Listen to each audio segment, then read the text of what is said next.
तो हम लोग स्टार्ट करते हैं मॉनसून, इंडियन मॉनसून को डिस्कस कर रहे थे हमने। इसमें अराइवल ऑफ मॉनसून, जिसको हम कहते हैं क्या, साउथ वेस्ट मॉनसून, ये कर लिया था कंप्लीट। और दूसरा सेक्शन इसमें जो हमने पढ़ना है वो क्या पढ़ना है, north east monsoon. North east monsoon को हम रिट्रीटिंग मॉनसून भी बोलते हैं।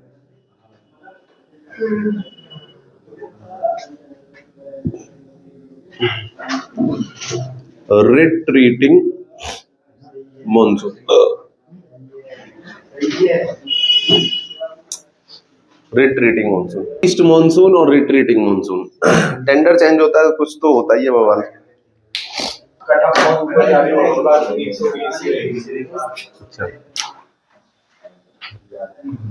चलिए, अगर नॉर्थ ईस्ट या रिट्रीटिंग मॉनसून की बात करेंगे तो ये जो नॉर्थ ईस्ट या रिट्रीटिंग मॉनसून है वो इंडिया के सिर्फ कहां पे बारिश कराने वाला है, तमिलनाडु में। तमिलनाडु में ही सिर्फ बारिश होगी और हमेशा ये साइक्लोन को कॉज करता है। और साइक्लोन अगर इस मॉनसून में आएगा तो हमेशा हिट कहां करेगा, ईस्ट कोस्ट ऑफ इंडिया को। इंपॉर्टेंट पॉइंट्स हैं ये। तमिलनाडु में बारिश होगी, ओके। इसके अलावा नॉर्थ ईस्ट मॉनसून से एक टर्म रिलेट होता है जिसका नाम है अक्टूबर हीट, उसका फैक्टर है अक्टूबर हीट। देखिए, क्लाउड की इंटेंसिटी कम हो जाती है जिससे क्या होता है, कहानी तो थोड़ा बहुत बरसता है वो भी इवेपोरेट जल्दी हो जाता है। अब इवेपोरेशन यानी अगर वाटर वेपर ज्यादा होगा एटमॉस्फेयर में, तो वाटर वेपर अगर एटमॉस्फेयर में ज्यादा होगा तो हीट एटमॉस्फेयर में ज्यादा ट्रैप होगी। हीट अगर ज्यादा ट्रैप होगी तो गर्मी रहेगी। इसी को अक्टूबर हीट कहते हैं। जो अक्टूबर के टाइम पे हमें दिखता है कि बहुत गर्मी सी लगती है एकदम, वही कहलाती है क्या, अक्टूबर हीट। ऐसा लगता है अक्टूबर में दिन में सुबह में सर्दी, शाम में सर्दी, लेकिन दोपहर में बहुत गर्मी। वो रीजन यही है कि इवेपोरेशन का रेट हाई होता है, क्योंकि एटमॉस्फेयर क्या होता है, क्लियर होता है। समझ गए बात को, समझ गए। चलिए, आईटीसीजेड तो नीचे शिफ्ट होता ही है तभी। हाँ, ये भी आपका नॉर्थ ईस्ट मॉनसून के अगर फैक्टर्स आपसे पूछे जाए तो आईटीसीजेड की शिफ्टिंग होने लगती है टुवर्ड्स साउथ, है ना।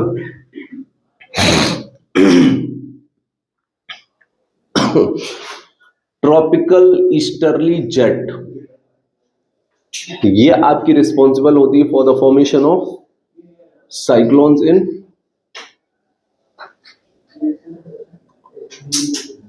बे ऑफ बंगाल।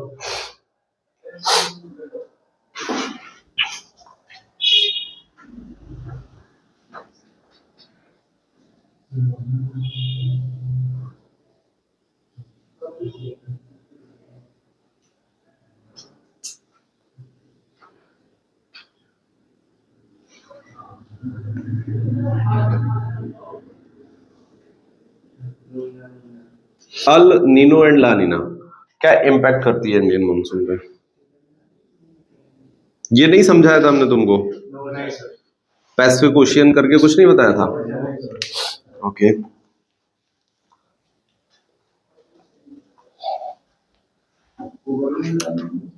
ऊपर वाला ही मिटा दें ना।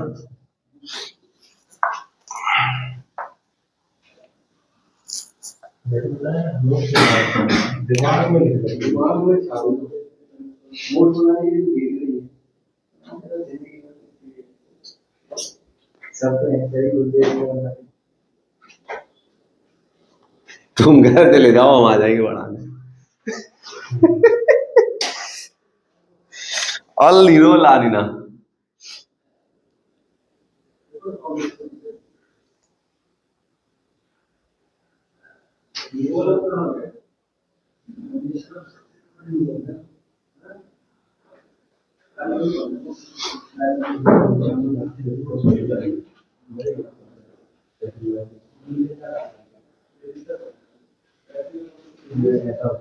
आपको पता है साउथ अमेरिकन कॉन्टिनेंट में आपको देखने को मिलता है कि एक कंट्री है जिसका नाम है पेरू। सुना है आपने? पेरू की कैपिटल है लीमा, है ना? पेरू कैपिटल लीमा, ठीक है।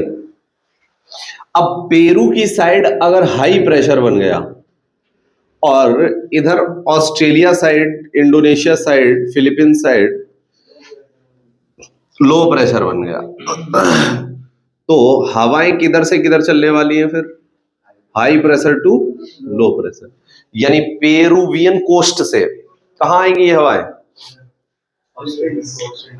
ये पैसिफिक ओशियन है। पैसिफिक ओशियन का कौन सा किनारा है ये? Waste Pacific ocean,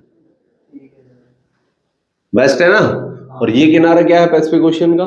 east Pacific, है ना। ये वाला ईस्ट होगा और ये वाला वेस्ट होगा, सही है? नहीं समझ आई बात? अगर हम कभी भी किसी भी वाटर बॉडी या किसी भी लैंड मास का डायरेक्शन निकालें तो उसके मिड में खड़े हो जाना है आपको।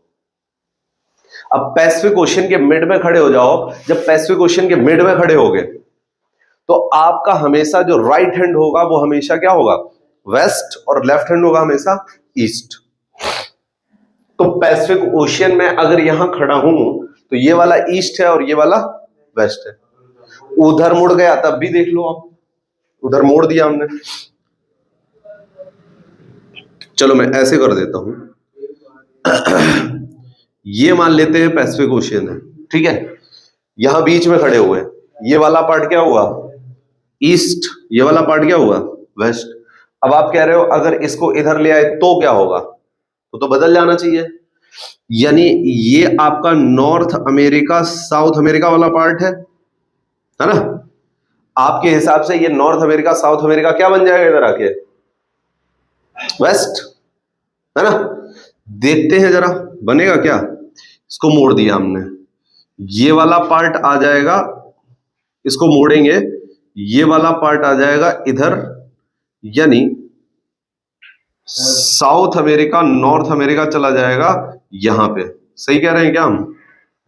है ना सर? कैसे हम क्या है? अच्छा रुक जाओ, समझ नहीं आ रहा ना। हम सोच रहे हैं एक ही डायग्राम में करके काम खत्म कर देते, इस मैप पे बता देते हैं। लेकिन नहीं, मैप पे नहीं बता सकते ना, हम उसे उठा के नहीं रख सकते मैप पे। चलो रुक जाओ, हम बनाएंगे, हम पूरा समझाएंगे, टेंशन नहीं लो। क्या है? मैप है? अरे नहीं, मैप पे नहीं बता ही नहीं पाएंगे ना। जो शीट है रेक्टेंगुलर शीट, उसको फोल्ड करो। हाँ देखो, बस तुरंत समझ आएगा तुम्हें, टेंशन नहीं, उस पे नहीं हो सकता भाई। सुनो, अब ये आपका पैसिफिक ओशियन, आप ध्यान दोगे तो समझ आएगा, उस पे छोड़ो, उस पे मत देखो, हम बता देंगे फिर आसानी से हो जाएगा। ये पैसिफिक ओशियन है, अगर इसमें बीच में खड़े हुए हैं तो इधर ये लेफ्ट है, तो लेफ्ट क्या हो जाएगा आपका? ईस्ट, और राइट क्या हो जाएगा आपका? वेस्ट, यानी ये वेस्ट किनारा हो गया। जैसे आपने अभी हमको फेस करके किया, बोर्ड को फेस कैसे? क्यों नहीं, बोर्ड को फेस ही नहीं करना है, कागज के बाहर देखना है, ऐसे तो सारी कहानी खराब हो जाएगी। कागज के बाहर देखते हुए ऊपर वाला डायरेक्शन नॉर्थ, नीचे वाला साउथ, राइट वेस्ट होता है, ये ईस्ट होता है, कागज से बाहर देखते हुए, है ना। हाँ, तुम्हारा उल्टा हो जाएगा। यस, बाहर देखना है आपको। अब सुनो मेरी बात, अरे सुनो, अब इसको जस्ट हम घुमा के इधर ले आए तो आप कह रहे हो डायरेक्शन हो जाएगी चेंज, है ना। ले आए, देखो ये अमेरिका, नॉर्थ अमेरिका और साउथ अमेरिका तो इधर आ जाएगा, ये आ गया नॉर्थ अमेरिका और ये आ गया साउथ अमेरिका, ठीक है। ये आ गया आपका एशिया, सही बात है। ये है पैसिफिक ओशियन। फिर से बीच में खड़े हो जाओ, लेफ्ट साइड क्या थी? ईस्ट, लेफ्ट साइड ईस्ट थी, राइट साइड वेस्ट थी। कहीं ले जाओ फर्क ही नहीं पड़ेगा। हमारे नहीं नहीं, फेसिंग चेंज कर दोगे तब तो बेकार हो जाएगा, काम ही खराब हो जाएगा।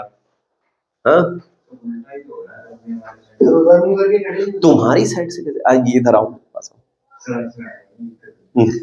अच्छा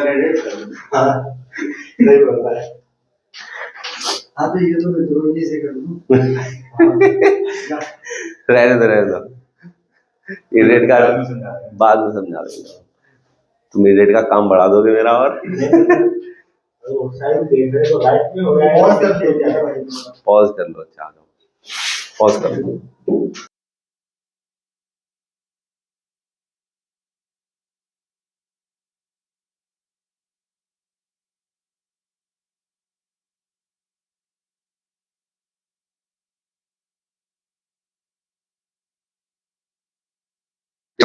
खड़ा नहीं होना है फेस के ऊपर, ठीक है। चलिए, वेस्ट पैसिफिक, अब सुनो ध्यान से कॉन्सेप्ट समझो। वेस्ट पैसिफिक और ईस्ट पैसिफिक, ईस्ट पैसिफिक का किनारा अगर हाई प्रेशर बन जाए और वेस्ट पैसिफिक का किनारा अगर लो प्रेशर बन जाए, तो क्या हवाएं ईस्ट पैसिफिक से वेस्ट पैसिफिक की तरफ जाएंगी? लो प्रेशर की तरफ जाएंगी। अगर जाएंगी तो इंडियन मॉनसून में प्लस होगा या माइनस होगा? प्लस होगा। इसी को बोलते हैं ला नीना। हवा है परमानेंट नहीं है, सेकेंडरी नहीं है, टर्शियरी। ये एक्चुअली में एक डिस्टरबेंस है बस। कभी कभार होता है। नहीं होता रहता है, लेकिन अल्लीनो ज्यादा कॉमन है। अल्लीनो में यहाँ पे हाई प्रेशर बनेगा और यहाँ पे लो प्रेशर बनेगा, इधर से इधर हवा। अल्लीनो माइनस करेगा इंडियन मानसून में। लास्ट ईयर ला नीना इफेक्ट ज्यादा कॉमन नहीं है। हाँ नहीं, ऐसा हम ये भी नहीं कह सकते अल्लीनो ही बहुत कॉमन है।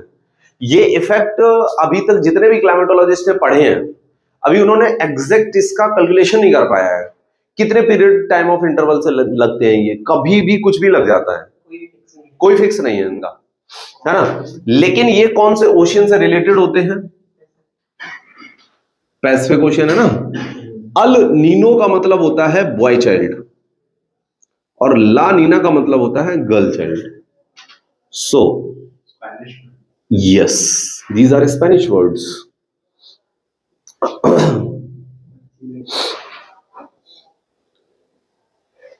स्पेनिश वर्ड है ये, ठीक है। इन्हीं को हम एक और नाम से जानते हैं, ENSO, El Nino southern oscillations, ENSO, है ना। ये फिक्स नहीं है आपका। अच्छा, पेरू वाली जो कोस्टल एरिया है, यहां की मैरीन लाइफ, किसको? अरे ये स्पेनिश वर्ड है ना। स्पेनिश वर्ड बोले तो स्पेन भाषा के सब, इनका मतलब होता है, ला नीना का मतलब होता है गर्ल चाइल्ड और अल्लीनो का मतलब बॉय चाइल्ड। अच्छा, तुमको भी अभी टिक किया है। हाँ। अब ये इसी को ENSO कहते हैं, El Nino and La Nina both combined known as ENSO। Pacific ocean oscillations भी कहते हैं इनको। अब देखो समझो एक बात, जरा एक और बात समझो ध्यान से। तुम लोग लिखो नहीं अभी, समझो पहले, एक मिनट और सुन लो फिर लिखना आराम से। देखो, जब भी सन नीचे की तरफ जाता है, देखो उधर देखोगे अगर ध्यान से, तो ऑस्ट्रेलिया की तरफ जब सन जाता है, तो ऑस्ट्रेलिया से ही तुम देखोगे चिली और पेरू का बॉर्डर बनेगा इस तरह से, ऑस्ट्रेलिया के थोड़े ऊपर से। बनेगा नहीं बनेगा? तो ये जो इफेक्ट है, क्या रिट्रीटिंग मॉनसून होगा तब आएगा। इसी से हमारी सर्दी और बढ़ जाती है।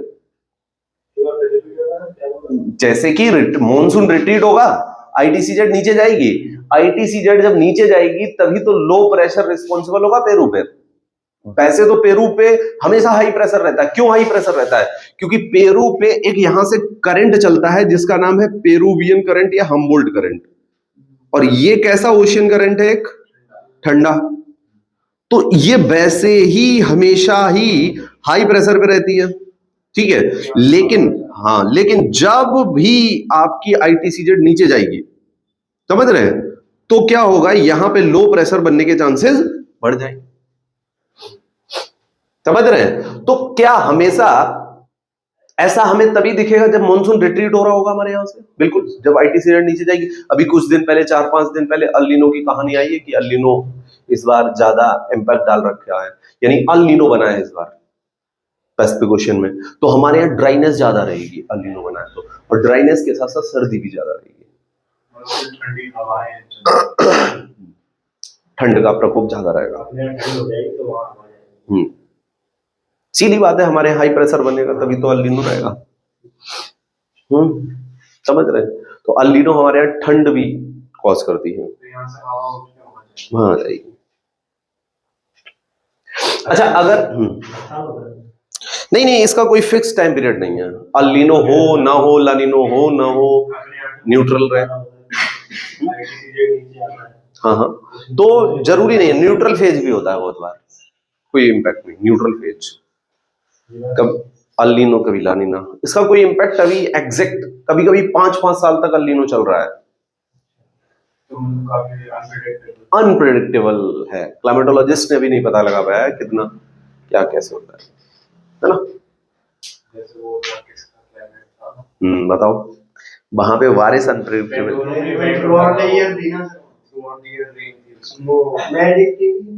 ब्रिटिश टाइप प्लान,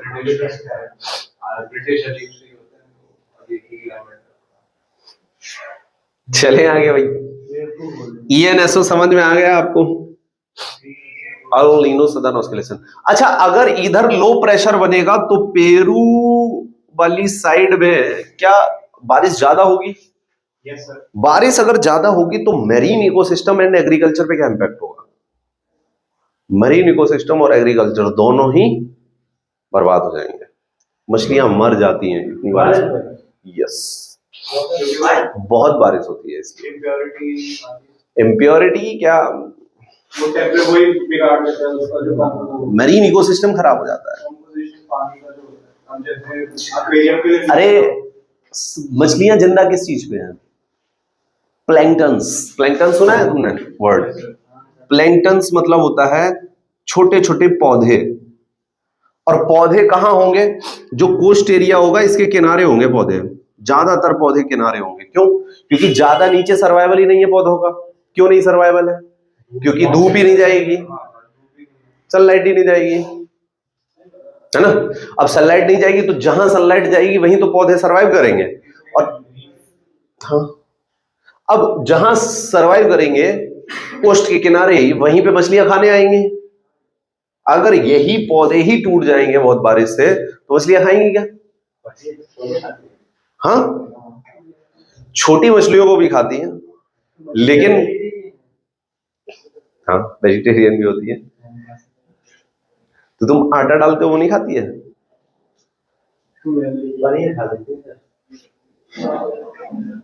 बड़े शौकीन मछलियां पालते हैं।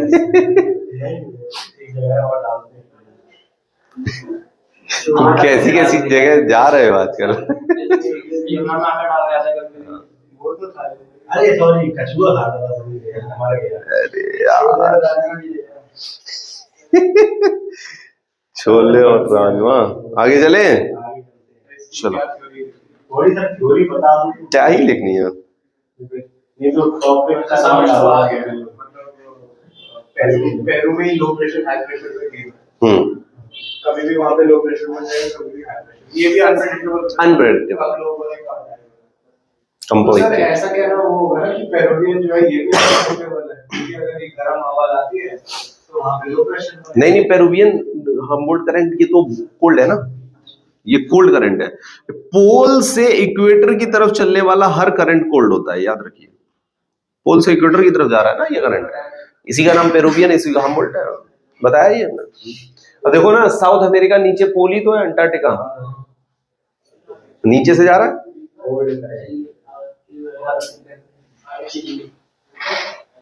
कैपिटल बताओ चलिए। चिली की कैपिटल क्या थी? सैंटियागो। उस दिन सारी बताई थी हमने। ब्राजील की ब्राजीलिया, ब्रासीलिया। अर्जेंटीना की ब्यूनोस एयर्स, उरुग्वे की मोंटेविडियो, पैरागुआ की असुंशियन, बताई थी नहीं बताई थी? Peru, Lima.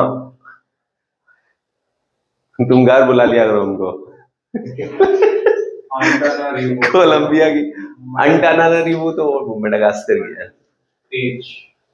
हाँ, समझ गए बात को? मैपिंग तो चल रही है।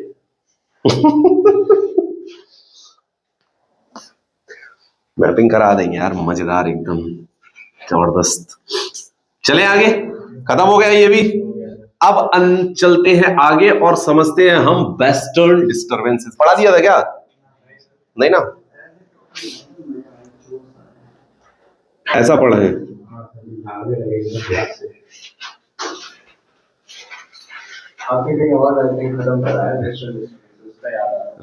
भैया डिस्टरबेंस तो तुम लोगों को समझ में आता ही होगा।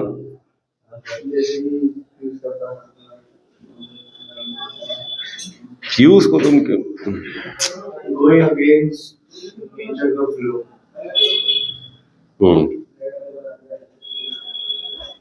देखिए, अब होता क्या है, जेट स्ट्रीम हमने बताई थी आपको, अब मत कहना नहीं बताई, बताई थी ना।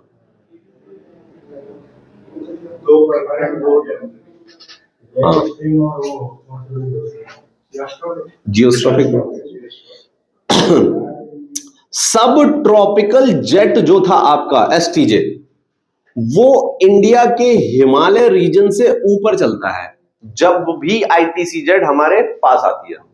और जैसे ही आईटीसीजेड नीचे की तरफ जाती है, ये वाली जो सब ट्रॉपिकल जेट है वो क्या होती है, वो इंडिया के नीचे से जाती है। समझ गया बात को? मध्य प्रदेश से नहीं, राजस्थान वाले इलाके से। ठीक है, हाँ अब बताते हैं क्यों जेट स्ट्रीम ठंडी हवा है। मतलब बहुत एक्सट्रीम गर्मी नहीं पड़नी चाहिए, हवा तो चलेगी ना, हवा चलेगी, हाँ बोल, ये तो बात है, मानते हैं हम। लेकिन ठंड तो तब होगी ना जब हवा जो आ रही है वो ठंडी हो। अगर गर्म हो तो फिर तो वो गर्मी कर देगी। अब यहाँ पे एक माउंटेन रेंज पाई जाती है जिसका नाम है अरावली, और अरावली के ऊपर ही आपको देखने को मिलता है जम्मू एंड कश्मीर। यहाँ पे एक वर्ल्ड का सबसे बड़ा लेक पाया जाता है। कौन सा लेक है? कैस्पियन सी, है ना। और यहाँ पे भी एक लेक पाया जाता है, सॉरी सी पाया जाता है, मेडिटेरेनियन सी। मेडिटेरेनियन सी और कैस्पियन सी से मॉइस्चर कैरी करती है कौन सी स्ट्रीम?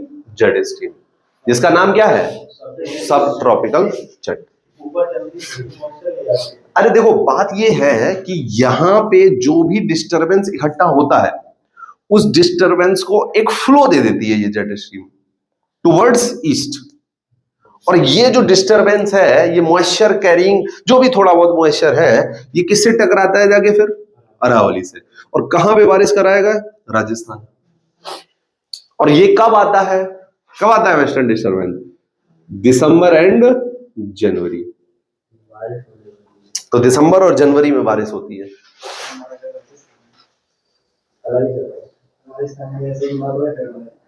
पानीपत का तीसरा युद्ध, अहमद शाह अब्दाली वर्सेस मराठा। क्यों यहाँ पे मराठा की हार हुई थी, अहमद शाह अब्दाली की जीत हो गई थी? क्योंकि अहमद शाह अब्दाली आपका जो है अफगानिस्तान का रूलर था, बंगस पठान थे ये भारत में आते हैं।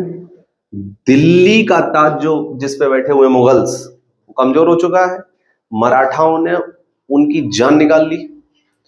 कौन मैन पावर में है? मराठा। अहमद शाह अब्दाली किससे जूझने आ रहा है? मराठा से। पानीपत में युद्ध हो जाता है। होता क्या है कि ये लोग आगे चल के चले आते हैं और ये लोग इधर चले जाते हैं, मिस करके ऊपर पहुंच जाते हैं। अब जो ठनेगी लड़ाई, वो ऊपर नॉर्थ की साइड मराठा पहुंच जाएंगे और साउथ की साइड अहमद शाह अब्दाली बंगस पठान हो जाएंगे। समझ रहे हो? अब ये सबसे बड़ा नरसंहार माना जाता है, मेडिवल हिस्ट्री का सबसे बड़ा युद्ध है पानीपत का तृतीय युद्ध, थर्ड बैटल ऑफ पानीपत। इसमें एक दिन में लगभग 60 से 70 हजार सेनाओं का वध होता है एक एक दिन में। इतने लोग मारे जाते हैं। अहमद शाह अब्दाली के भी मारे जाते हैं और मराठाओं के भी मारे जाते हैं। राजा इस समय मराठा का राजा था बालाजी बाजीराव।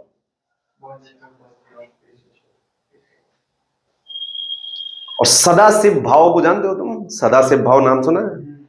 ये मैन लीडर थे, इस रोल प्ले कर रहे थे। और ये क्योंकि इतनी ज्यादा क्षति हो रही थी एक दूसरे को, ये मराठा भागना चाहते थे इधर, ये भागना चाहते थे उधर, लेकिन भागे कैसे? आमने सामने है। अच्छा, समय कब का था? वेस्टर्न डिस्टर्बेंसेस का। ठंड झेलना किसको आती थी? अहमद शाह अब्दाली को, क्योंकि वो है कहां? अफगानिस्तान से। ये नहीं आती थी इनको। इवन सुजाउद्दौला यहां जो बैठा हुआ था, वो किसको पहुंचा रहा था सपोर्ट? बंगस पठान को, अहमद शाह अब्दाली को। इनको खाना भी मिल रहा, रसद भी मिल रहा है, इधर से उधर उनके पास नहीं पहुंच पा रहा है। तो ये बहुत बड़ा निगेटिव पॉइंट होता है, जिससे मराठा जो है उसको पकड़ के काम खत्म कर देते उसका, जिससे मराठाओं को निगेटिव इंपैक्ट देखने को मिलता है। बाकी इस युद्ध में जो ज्यादा क्षति होती है वो नो डाउट मराठास को होती है। बहुत सारे इनके बड़े बड़े कमांडर्स मारे जाते हैं मराठाओं के। बंगस पठान को भी क्षति होती है, लेकिन उसका अपर हैंड होता है। फिर भी ये दोनों जब एक दूसरे से निकलते हैं तो कोई रुकता नहीं है, सीधे भागते हैं। इवन अहमद शाह अब्दाली चाहता तो वापस जाता पुणे तक, महाराष्ट्र एमपी को घेरते हुए पुणे पहुंचता है, लेकिन कहानी तो खराब हो गई, क्योंकि दम ही नहीं है।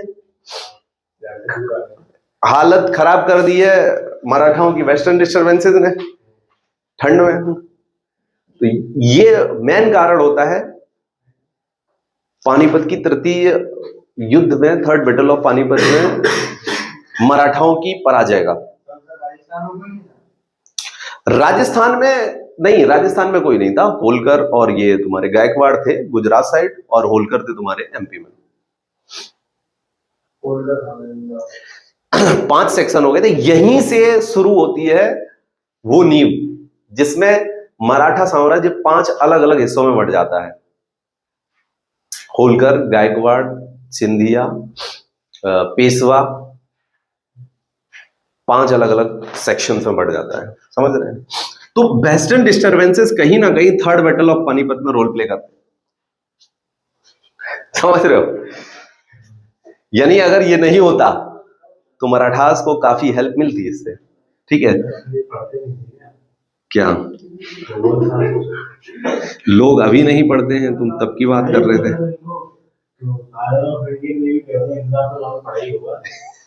वेस्टर्न डिस्टर्बेंसेस बड़ा होगा? कैसी बातें कर रहे हो? नहीं, इतना तो नहीं एडवांस था तब मामला। वेस्टर्न डिस्टर्बेंसेस पढ़ लेते ये लोग।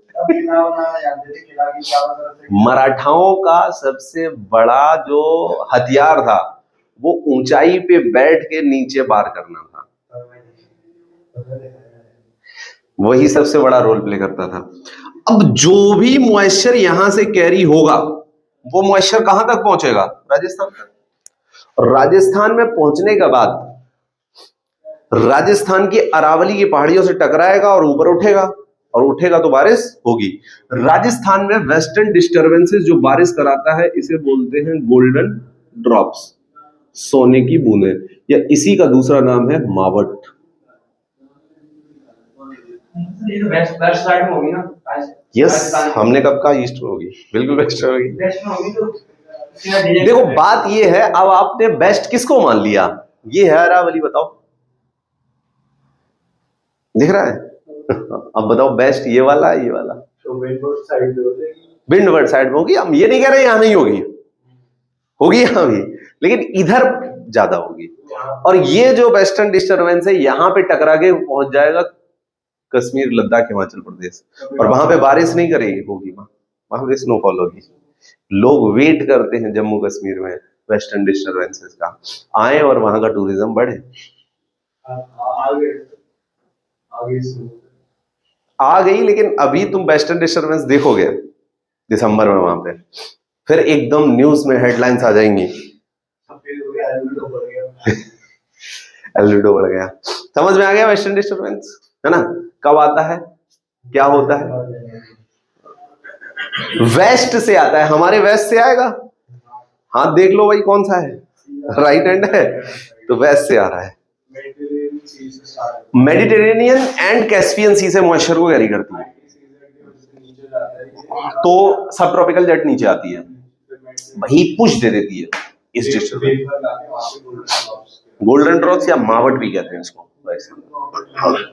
हाँ, और दूसरी चीज, ये बारिश बहुत अच्छी है ना, क्योंकि ये गेहूं जो लगता है, व्हीट प्रोडक्शन जो शुरू होता है पौधा, उसके ऊपर पड़ जाती है ये बूंद, और कम बूंदें होती हैं, ज्यादा नहीं होती हैं, जिससे एक हेल्दी ग्रोइंग एनवायरनमेंट दे देता है ये।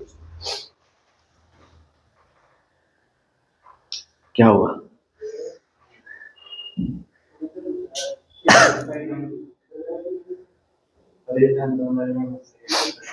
अरे यार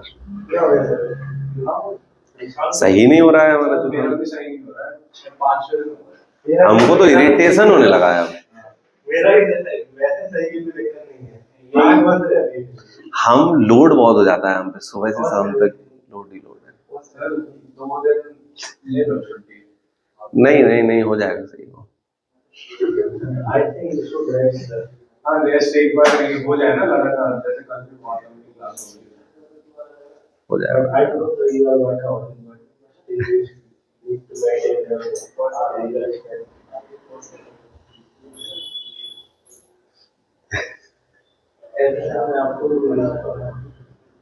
अरे नहीं, थोड़ा सा ठीक है, 1 घंटे तो नहीं। क्या बैकेट से इसको बॉलिंग किया था, सही बात है। इम्प्योरिटी होती है बहुत ज्यादा इसमें।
नहीं नहीं, ये लोग वो करते हैं, पाश्चराइजेशन करते हैं ना इसका, हाई हीटिंग फिर हाई कूलिंग।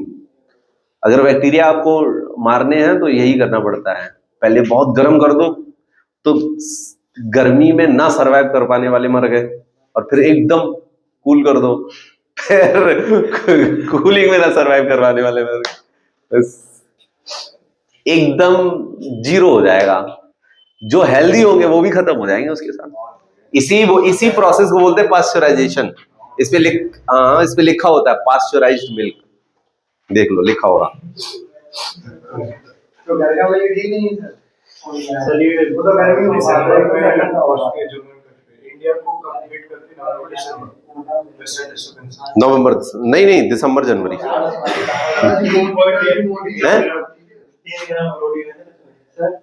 मैंने भी यही इंटरव्यू किया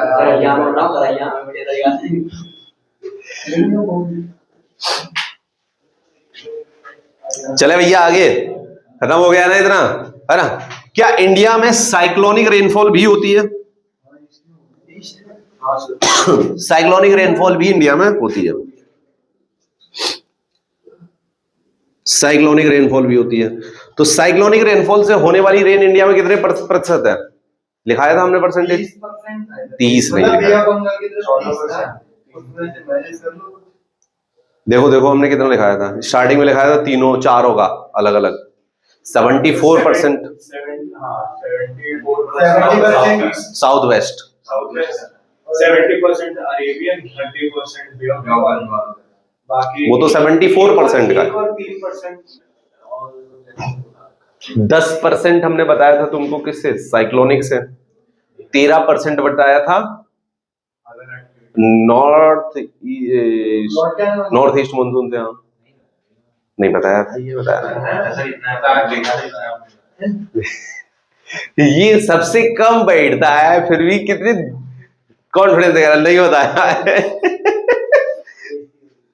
चलो अगला लिखो, गैप ऑफ मानसून। ये बताया है या नहीं बताया है? ये नहीं बताया। Gap of monsoon, monsoon gap वो तो अलग चीज है। मानसून गैप क्या होता है? दो बारिश के बीच में बारिश ना होने के समय को ही मानसून गैप कहते हैं। बस मतलब मानसून आ गया है, आज बारिश हुई, 2 दिन नहीं हुई, तो जो दो दिन नहीं हुई वही मानसून गैप है। और ये होता क्यों है? आने वाली विंड्स कुछ मॉइस्चर को कैरी करती हैं, उसके पीछे ऐसी आ रही होंगी जो ड्राई होंगी, है ना? या हो सकता है पुश उनको नहीं मिले तो जल्दी आगे नहीं बढ़े। बहुत सारे रीजंस हो सकते हैं मानसून के। बिल्कुल बिल्कुल बिल्कुल, इसी को मानसून गैप बोलते हैं।